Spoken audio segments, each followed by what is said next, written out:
Շնորհավորում եմ ձեզ հաջողություններ եմ մաղթում, խնդրեմ։ Սիրելի հայրենակիցներ, ես ուզում եմ այն հարցերը, որ ուղղել եմ պարոն Քթոյանին, մի փոքր բացենք այդ խնդիրները եւ ի վերջո հասկանանք ինչ գործիքակազմեր են կիրառում, որպեսզի մեր հայրենակիցները այլևս չբախվեն այն խնդիրներին, որը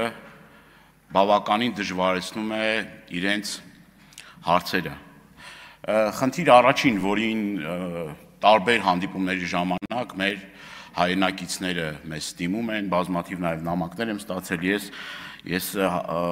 հարց տալու իմ հնարավորության ժամանակ ասել եմ, բայց եւս մեկ անգամ օգտվելով առիթից ուզում եմ այս ամբիոնից էլի խոսել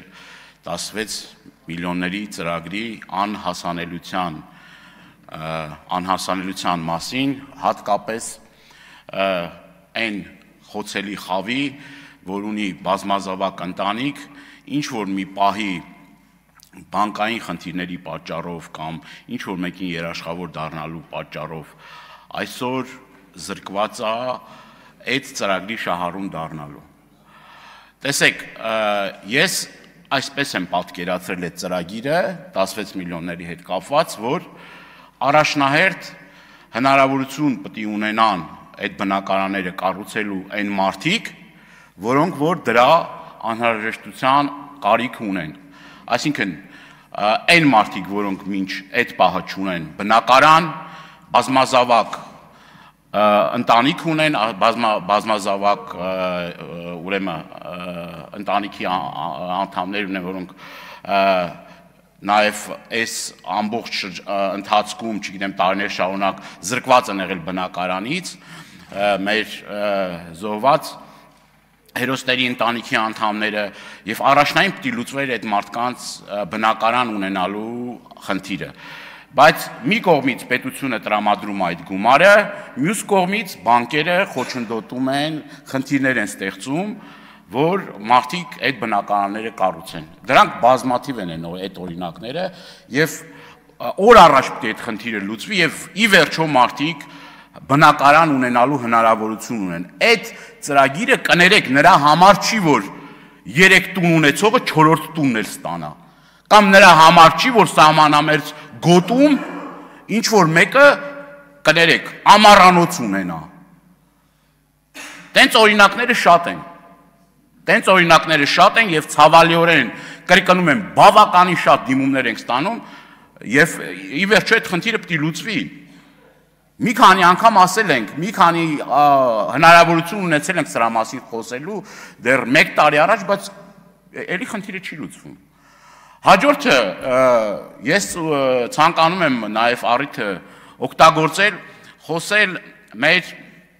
գյուղական բնակավայրերում ապրող մեր հայրենակիցների հետևյալ խնդրին, որ էլի հանդիպումների ժամանակ բավականին շատ են մեզ ուղում, բնական աղետների հետևանքով տուժած մարդիկ, որոնք որ դառը դատում են, բավականին լուրջ խնդիրներ են ունենում, ոռոգման ջրի հետ կապված բնական աղետից էլ մի հատ էլ տուժում են այդ մարդիկ, վարկային միջոցներ են վերցնում եւ զբաղվում են գյուղատնտեսությամբ, եւ այդ աղետների հետևանքով մարդիկ հնարավորություն չեն ունենում մյուս սեզոնին սկսել իրենց գյուղատնտեսական աշխատանքները։ Վարկերը բավականին ուրեմն բարձր տոկոսադրույքով են եւ ի վերջո 1-2 տարի եթե չի հաջողվում այդ ուրեմն իրենց այն ակնկալող բերքը ունենալ, մարդիկ ուղղակի թաղվում են վարկային պարտավորությունների մեջ եւ սկսվում է այդ անվերջանալի այդ շղթան եւ ի վերջո մարդիկ հրաժարվում են իրենց հողը մշակելուց։ Չափազանց կարևոր խնդիր է եւ մենք պետք է առանձին ինչ որ գործիքակազմերով կարողանանք այդ մարդկանց մատչելի վարկային ուրեմն մատչելի պայմաններ ստեղծել, որ իրենք կարողանան օգտվել մատչելի վարկային գծերից։ Սա պետք է դառնա մեր գյուղատնտեսության զարգացման գրավականներից մեկը։ Եվ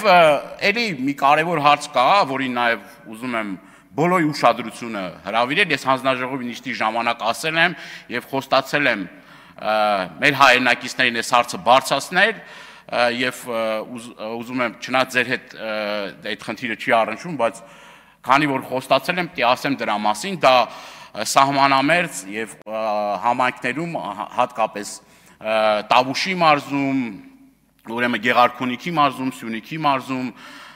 ուրեմն մեր հայրենակիցները 8 խորանարդ մետր փայտի ամեն տարի դա որոշում է, ամեն տարի տրամադրվում է այդ 8 խորանարդը թափուկ վառելիքի, որտեղ որ նաեւ մենք ինչ որ չափով կարողանում ենք լուծել մարդկանց ձմեռը տաքանալու խնդիրը։ Այս տարի չգիտես ինչի, դա չի աշխատում եւ բավականին շատ մեր հայրենակիցներ շիվարած չգիտեն իրենց ուրեմն ձմեռվա տաքանալու հարցը ոնց են լուծելու։ Այս խնդիրը շատ հրատապ է եւ եթե մենք մի քիչ ուշացնենք, այս մարդիկ ձմեռվա շրջանում ուղղակի սրտահարվելու են, որովհետեւ այլ միջոց չունեն բնակարան տաքացնելու։ Ես չեմ հասկանում, այս ինչ խնդիր է, որ մենք չենք կարողանում արագ այս խնդիրը կազմակերպել լուծել։ Սա կրկնում եմ, չափազանց կարևոր է, եւ հանձնաժողովի նիստի ժամանակ ես այս խնդիրը բարձրացրել եմ, բայց մինչեւ այս պահն էլ այդ խնդիրը չի լուծվել։ Չի լուծվել այդ խնդիրը։ Խոսում ենք տարբեր բաներից, այդտեղ կարանք քննադատենք իրար եւ այլ, բայց ժողովուրդ, այդ մեր բոլորիս հայրենակիցներն են։ Կապ չունի ում ընտրում այդ մարդը, ում, չգիտեմ, աջակիցն եւ այլ։ Բայց խնդիրները պիտի լուծվեն այստեղ եւ ազգային ժողովի падգամավորը որ խնդիրը բարձրացնում։ Կառավարությունը պիտի աչալուրջը այդ խնդիրները լուծի, այդ մեզ համար չենք այդ խնդիրը բարձրացնում։ Այդ մեր հայրենակիցների համար ենք բարձրացնում։ Թե պիտի իշխանական падգամավորը լինենք, որ 5 րոպեում այդ հարցը լուծվի։ Ասեք նորմալ բան չեք ասում։ Քիչ է եղել հարյուրավոր դիմումներ են ուղարկել, ձեզ անպատասխան է մնացել։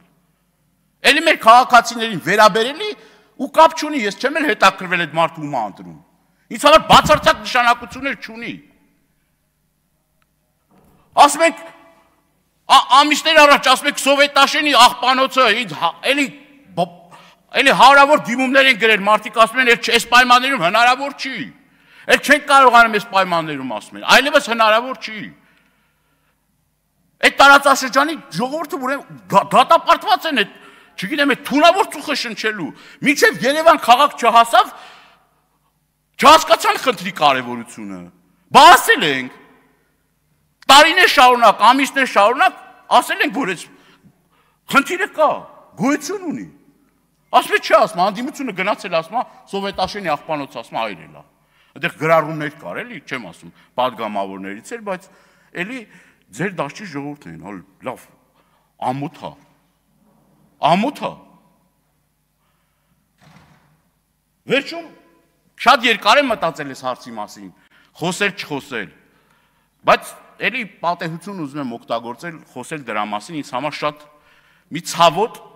միջադեպի մասին։ Տարիներ շարունակ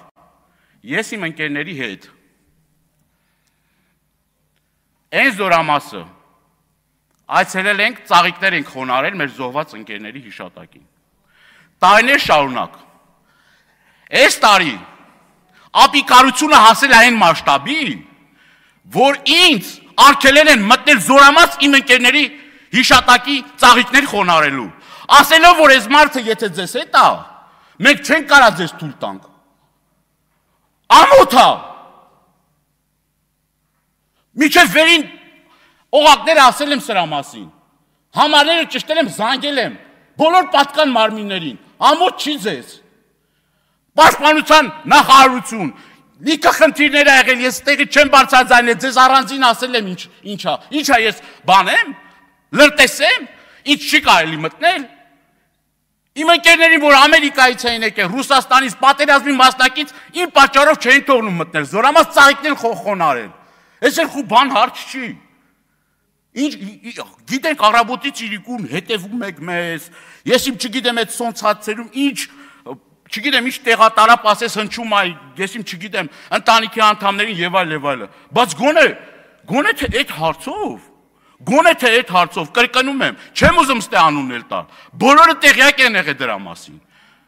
Իմ ընկերները հրաժարվեցին մտնել զորամասի տարածք։ Ծաղիկները տվել ենք Զինվորին ասել կտանեք խոնարհեք մեր ընկերների։ Ու ամոթա, վերջ տվեք այս գործելաբոճը։ Ինձ եք ուզում այդ իմ ընկերների առջև ամոթով թողել։